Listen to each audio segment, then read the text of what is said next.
Now, that is more like it. That is more like it for the Blue Jays. That's kind of what, not that we're used to, but that's, stressful, but that's what we're used to. But the Blue Jays beat the New York Yankees 4-2, and it was kind of, a complete game. And you get a good start. Your bullpen's able to hold it down. I don't agree with one move John Gibbons make. I'll talk about that a little bit later on. But you get the job done, and Roberto Osuna comes out in the ninth and has a 1-2-3 inning through their 1-2-3 hitters. Good to see that from him, and I want to talk a little bit about that a little bit later on. But let's just break down this game before we do anything else. Bottom of the first inning, with Jose Bautista at first base, he's on base. Yep, you guys know what that means. Josh Donaldson goes deep and crushes one to kind of like the right center alley and makes it a 2-0 Blue Jays lead. Just going to put this down real quick. It looks like in the forecast, it looks like there might be a little bit more rain coming. But, we'll get to that in a second, But at the top of the second, Garrett Cooper ties the game, hits a single and makes it a 2-1 ball game. And then we move to the third inning. The heavens open up once again as Josh Donaldson hits another 2-run shot, scoring Russell Martin. And that's really all the offense the Jays get. But how else do the Jays score runs this year? Hit a couple 2-run shots, hit a couple home runs in general. And let's put this, oh my goodness. Okay, you don't, it doesn't want to close, so I'll just leave it on the ground. All right. And then things get a little bit fishy. J. Happ loses the strike zone in the 6th inning. He gets taken out of the ball game. Dominic Leone comes in the 6th inning. Gets the last guy. Gets that second guy, gets the third out in that inning. Big out. Boom. Good. Get out of the inning clean. And if I'm not mistaken, it might have been Aaron Judge. But what I'm trying to say is, and one of the reasons I was a little skeptical about a move John Gibbons made, was not putting Dominic Leone out there for the 7th inning. Now, a reason I wanted him to go out there was a couple reasons. Number one, he has been amazing this season. Dominic Leone has been. And he just had a day off yesterday, so it's not like he's exhausted and he's pitched 3 straight days. He had a day off yesterday. So you could have gone him in the 7th or 6th, get the second out third out in the 6th, and give him the 7th inning. Most likely going to be clean. He's been so lights out this season.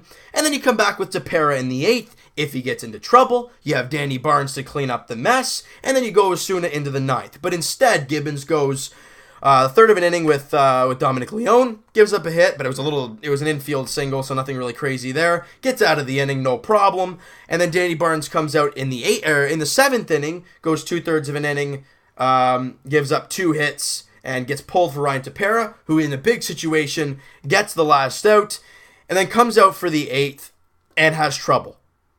Has lots of trouble as he hits the first 2 batters to lead off the inning. And after that, he gets an out, great. Then he walks a batter.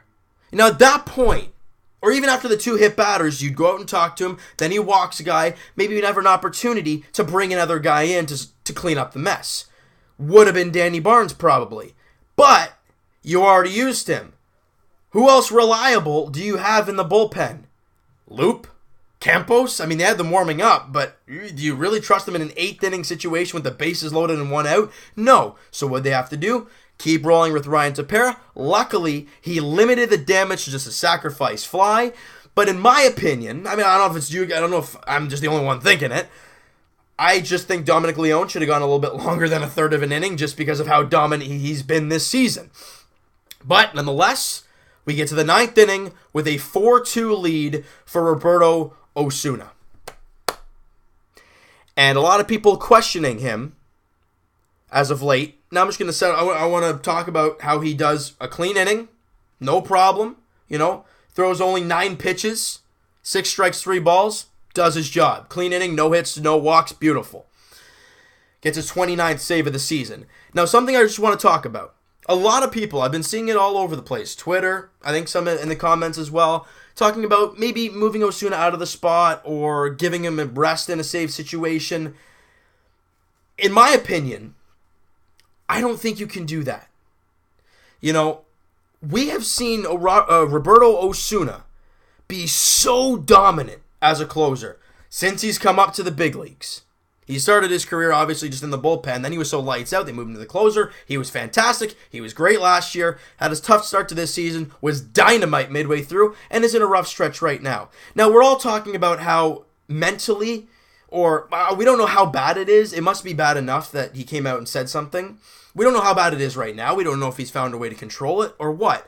But a lot of people saying, well, you know, maybe take him out of the situation and it won't be as high stressful. It won't be as, you know, mind-blowing for him. Yes, possibly. But it also could go the other way. As in, he could be shot down as like, they just took me out of my role.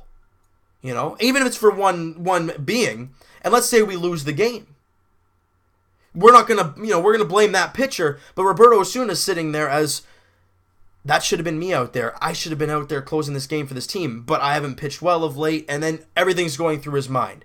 So what does a good manager do? He has faith in the guy who gets him there all this time and keeps throwing him out there. Just like, he'll find a way. Because, when we first started the season, I think he was 1-3 in save opportunities. He blew a couple saves in his first 3 outings. Kind of what he's doing right now. And a lot of people are like, oh no, what's wrong with Roberto Osuna? Then he goes like 20-something straight saves in a row, and we're like, oh my god, this is amazing. Now it's 2 more blown saves, and we're like, oh no, this guy is crap. We got to switch him out for somebody else or give him a break. No, you keep throwing him out there and let him figure it out. The guy's 22 years old. He's going to have rough patches. As a young closer, as calm and dynamic as Roberto Osuna is, you've got to keep throwing him out there. We understand about the whole velocity being down thing, but you place your pitches in the right spot. It doesn't matter how hard you throw the ball. If it's in a good spot, you'll get good results.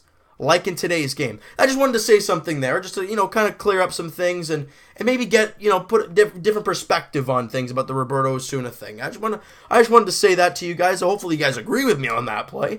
But everybody has their own opinions, That's what we're here for. I love reading the comments to get your guys' opinions on all kinds of things, like the Roberto situation, like the Dominic Leone situation, things like that. It's a discussion between you guys and me. It's fun. It's all, and you guys together, for that matter, all right?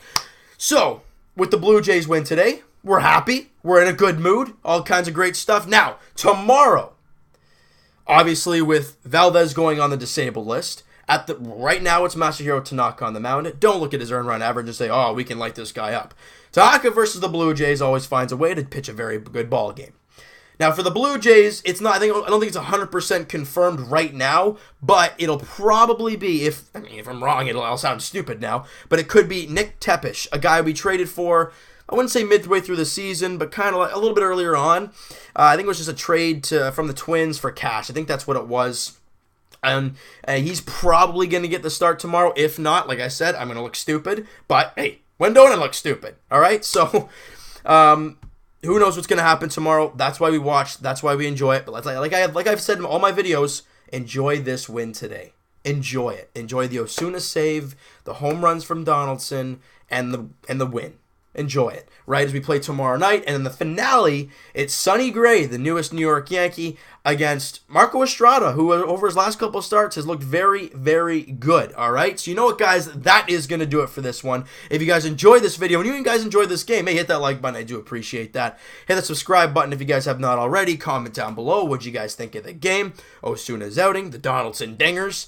Because there's tons of rain flying down. I mean, I think the dome was open, so I'm not sure why they were thinking that. But let me know what you guys thought about the game, and we'll talk to you guys tomorrow night as the Jays look to at least win the series and get a couple wins in a row. And if Nick Tepesh pitches, hopefully we get to see a good start, all right? So we'll talk to you guys then.